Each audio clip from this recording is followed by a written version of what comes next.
The rise of AI has been quite the topic lately. Some people are saying it's the dawn of a new stage of human technology that'll revolutionize life like the automobile or the internet itself. Others are saying it's the beginning of the end, and the implications of this technology can and will bring about disaster. I believe I have some insights on this topic, enough so that I would decide to dedicate an entire video to. This is not a video dedicated to chasing a popular algorithm or anything of the sort, but it is in its own way something of a passion project, one I sincerely hope people will listen to and take to heart. Watch the whole video, because I have a feeling it's not going to go in directions you are used to, and know that it will not be just one side of the argument. To start with, I should give some of my own background so people have an idea of where I'm starting from as I dive into this. Like most anime watchers with an appreciation of 2D waifus, I've started a small business and have read many books on economics. The tales of technology coming to destroy everything is nothing new. One memorable piece I read from one of those books talked about the invention of the sewing machine. Before the sewing machine, new clothes would take days or weeks to make, as it was all being done by hand. Due to the labor involved, they were quite expensive. Many people would steal clothing from corpses because of this, which didn't help with the spreading of disease. The men looking to find funding for their sewing machine designs, or pieces of sewing machines, they initially had difficulty finding funding from governments. The reason being is that the governments feared what this would do to the nation's economy. Scores of people were employed in the tailor business. The need for clothes was so dire, people were taking them from corpses after all, and for a machine to do a few hours worth of work in mere minutes, a few days worth in mere hours, the amount of people made unemployed and homeless by this machine would far outweigh the benefits this machine would bring. Or so they said. As we all may have guessed, eventually, someone figured out this idea was stupid, helped fund the people, and society did not collapse. In fact, the introduction of sewing machines gave even more life to the industry, as now people could make clothes based on styles people wanted. Since they were cheaper, more people could afford, and the introduction to the sewing machine actually helped make more jobs and create a positive shift in civilization. This story is one we see played out time and time again with these new inventions. The light bulbs threatened the candlestick makers. With the invention of the car, what will be done with the horse breeders, horseshoe makers, and street poop sweepers? The AI technology is still in its early stages. Compare the internet and computers 20 years ago to today. There are things we couldn't even comprehend, like Bluetooth technology, being introduced to the public. Same with cell phones. This technology may have the ability to take some people like myself, who have no skill with a brush or a pen or anything of the sort, and with some keywords and constant tweaking, finally be able to create the works of art I can see in my head, and share them with the world. Hell, maybe one day I can use AI technology to generate a full season of an anime in the span of a couple of months, or even a couple of weeks, depending on how the technology evolves. This doesn't mean regular artists will go away. Television killed the radio star, but podcasts have managed to find their way in again. Are you with me so far? Great! You triggered my trap card! Power balance!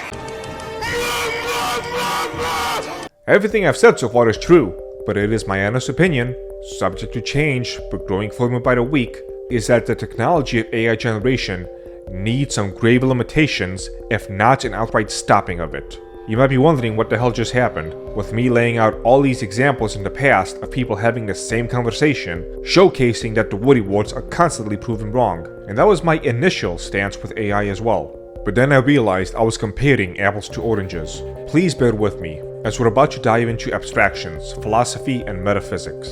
With the sewing machine, it was a physical change, causing people to speculate about the potential future harms. When it comes to art, these concepts of the mind, the psyche, people being able to seemingly create beautiful pieces of work from inspiration they have no idea where it came from within them.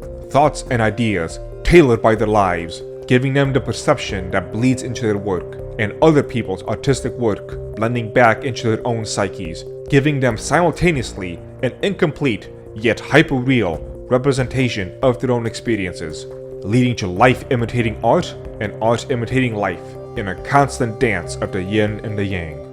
Let me slow it down a bit. This might be a little too abstract. Let me use another example, one that has a bit more of a concrete physicality to showcase what I mean. For the vast majority of people who do martial arts, Whether it's some Gracie Jiu-Jitsu at a UFC gym, or practicing kata in a backyard dojo, and everything in between, the vast majority will never see an opportunity to use those techniques outside of the mats or the dojo. But that's not necessarily the point. The constant practice, day in and day out, brings about many physical, mental, emotional, spiritual changes in people. It lowers their weight, improves energy production in the cells, increases insulin resistance, strengthens the heart and lungs for breathing, and their muscles. It helps teach them patience and discipline. Sometimes things don't make sense right away. At the beginning, you may think all those silly bows at the beginning and end of a session are some stupid song and dance, a ritual from a forgotten time with a forgotten purpose. As you learn the ways of the people who practice these arts, as you spar and get choked to near unconsciousness by people who have the capacity to kill you right then and there, but let you go so you can do the same to them. You learn how to take all of your personal life baggage and leave it behind you as you bow into the dojo. And you learn that any kinds of frustrations you have at yourself, or almost involuntary bubblings of anger towards a sparring partner you've convinced yourself was going too hard on you, you learn how to make those feelings vanish with nothing more than a closing bow. These are things which you cannot pick up with words, you can only pick up with experience. You learn to stay calm under pressure, the limits of what your mind and body are capable of, as you build yourself up to be a human beyond what you otherwise would have been, if not taking up that discipline. And you eventually get to see the results of all that chiseled away on your body. So then, let me ask you, did this guy gain any of those? Подпишитесь на моего братюню UFC парень, который также плотно сидит на синтоне. Его базуки пока не такие же огромные, как мои, но он работает над этим.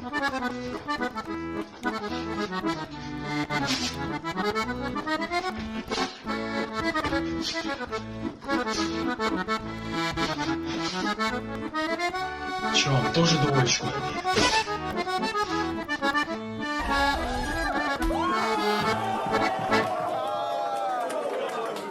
To those who are unaware of what monstrosity they just saw, he injected silicone into his muscles to gain that size. After the comical shock value wears off, you may be thinking to yourself, that's not even a fair comparison. Alright, this picture here? The abs are fake. They were implanted with surgery. Same with these calf muscles. Liposuction already exists to suck away fat. Let's say that something happens with technology in which these and other similar procedures can be done at nearly drive-through speeds for pennies on the dollar. All these abstract principles mentioned before put into one person, some afternoon surgical work put into the other. To say nothing of all the neurological changes that allowed the martial artist to properly use all his muscles. We have this trope in anime used all the time. Bad guy steal good guy's body, but he has no idea what he's actually doing with the body, so he eventually gets pounded due to his inexperience. If you skip the journey and head straight for the end, you probably couldn't even comprehend all that would be lost if you tried. So I don't just rehash, I want to try and give another example, told in a different way. This is the story of a man who later down the line became a professional artist, James. Before James became a professional artist, it was just something he did on the side. He was something of an outcast growing up. He was terrible at speaking, so he tended to communicate with his paintings. In high school, he met a nice young lady, Michelle. She was a sweet lass, and one that was able to see what James was about. She recognized that James may fumble his words, but he instead speaks through his paintings. And in his paintings, he is able to express thoughts and emotions Michelle can understand, but is never able to put into words. Eventually, the two fall in love. Michelle becomes the most favorite thing that James likes to draw and paint. James was very close to his mother, who did a lot of gardening in the backyard. She would often teach James a lot about the flowers, how some can grow like weeds, while others are gentle and need tender and loving care to grow. Some have a strong scent, others are more subtle and calming. For reasons known only to James, who knows both about flowers and of Michelle's personality, he likes to draw Michelle with sunflowers as the backdrop. Rich, beautiful, vibrant sunflowers, complementing well her elegant smile. For other reasons, known only to Michelle, she cheats on James, and James finds out. She's sorry and won't ever do it again, but for James, he doesn't care. The first person he truly opened up to, she betrayed him in the way that she did. James's worldview starts to become twisted as he represses and absorbs this deep into his psyche. Some years later, after college, James pursues a career in the arts, doing freelance works.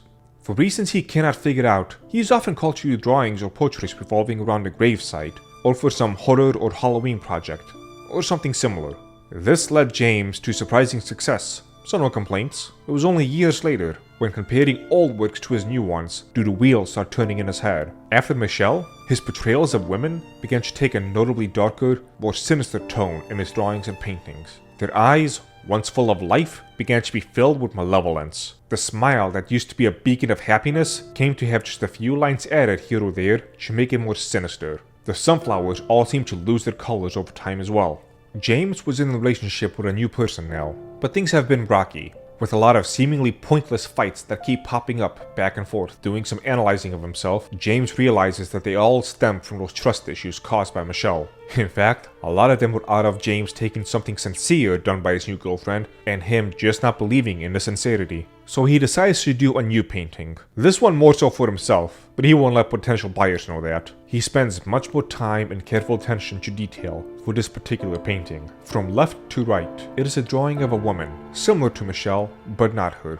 It starts out just as good, happy and vibrant as they were in the old days. But as you pan to the right, her face slowly changes from happy to malevolent. The sunflowers below her change in hue as well, much like how he subconsciously was doing over the years. For the sake of time, I'll introduce a new character, Mason, with no direct connection to James. He went through a similar tale of heartbreak. He wasn't an artist, but he was a botanist. He never worked with sunflowers, but he worked with flowers all the same. He can ever so vaguely recall the time his event happened, and how his work with plants and flowers for the time didn't fill him with any joy. He so happens to stumble upon the painting of James many years after his own events, and many years after James painted it and was put into circulation. Mason was immediately drawn to the painting, but he did not really know why. Something about the flowers, something in the back of his mind, seeing the hues of the flowers slowly dim, syncing up with the slow corruption of the woman above the flowers. He doesn't really have the words for it. He's never met James, never knew his story, yet through this painting, across time and professions, through certain ideas and archetypes, he made a connection with James. Thanks to this image, he was eventually able to piece together in his mind that he too seemed to still be holding on to a bit of resentment over what happened. In his mind, the flowers began to lose their own hue. He was able to recognize the vibrancy of the sunflowers slowly draining away. It lets him finish the healing process of something he didn't even know was still a residual open wound. AI would be able to generate such an image. Of that I have no doubt. The part that I don't see the AI being able to replicate is the soul that went into making the painting. The decisions of how to consciously portray what has been unconsciously making itself manifest for many years now, and speak on a wavelength beyond mere words, so that Mason, with no artistic knowledge, at a metaphysical level, understood. Or, even worse, AI gets really close, and instead of Mason having that human connection with another human, and a similar archetypal story playing out in his life, he will instead pass by a painting of a machine. The machine is not going to have the same experiences that he had, so that part of the whole story is gone. That, to me at least, is tantamount to a piece of humanity being ripped away from this earth. Unfortunately, I don't have any peer-reviewed double-blind study for this, so no, I cannot provide a source. But if you're asking for a source for an example like this, well, I can't really help you. Two final, quick, closely linked points before my closing thoughts. I think if AI continues down the road it's on with no speed bumps, it will improve, and the soulless nature will be self-evident to all but the most hardcore believers. We've seen a similar effect already take place in media, namely CGI and the stories that are written with them. There's been many people to take note of CGI, while being continuously more visually and technically stunning with each passing year, also simultaneously seems to be getting worse, more noticeable, almost more cartoonish. Taking an example from the late 90s, this orc from The Lord of the Rings still looks so real even to this day, with no CGI involved. Fast forward 20 years later, and this is She-Hulk. Fine, a movie example. What the hell even is this? People have been getting increasingly tired with the movies and TV shows getting constantly vomited out at us. People have been going on and on about the low quality, repetitive nature of the shows, always trying to ham-fist the message with no ability to tie anything together. I see no purpose whatsoever of watching any Marvel movie, because I've already seen one Marvel movie. By extension, I've pretty much seen all of them. The algorithms have caused a cultural decay, turning people into mindless consumers. The music industry has been doing the same thing for years, letting soulless, simplistic algorithms feed slop to peasants who care a lot more about consuming current thing so they can tell their friends and internet followers they've consumed current thing and on to the next thing. Do you really think the algorithms won't do the same to art? Feed people some shallow, visual porn with no depth of soul? And even more importantly, do you think the powers that be won't let it happen like this? I don't want to dive deeply into this last bit because I think it's a whole nother can of worms that will distract from my main point. But the difference between this technology and, say, the Gutenberg press is that the Gutenberg press started out free and out of the clutches of the powers that be, and they had to fight so they can get the slimy hands all over it to control it. With AI art and storytelling, chat, and everything else, we've skipped that part. We've already started in the place where people who should have no sway over the souls of a nation are already manipulating this technology to affect how people think and how they are able to express themselves. Do you really think that it won't get worse? I could be wrong about all of this. I could be onto something more important than even I realize. I could be onto something, but one important piece of context or philosophy will safely dissolve all of these worries and whisk them away into the ether as nothing more than a very long thought experiment. Unfortunately, the internet being as it is, these are not topics in which a good conversation is easy to have over this subject. I'll take this time to leave you with an important bombshell that will turn this video on its head for many of you. This entire video, from head to toe, from the visuals, to the voice, to the written out script, was all made with AI.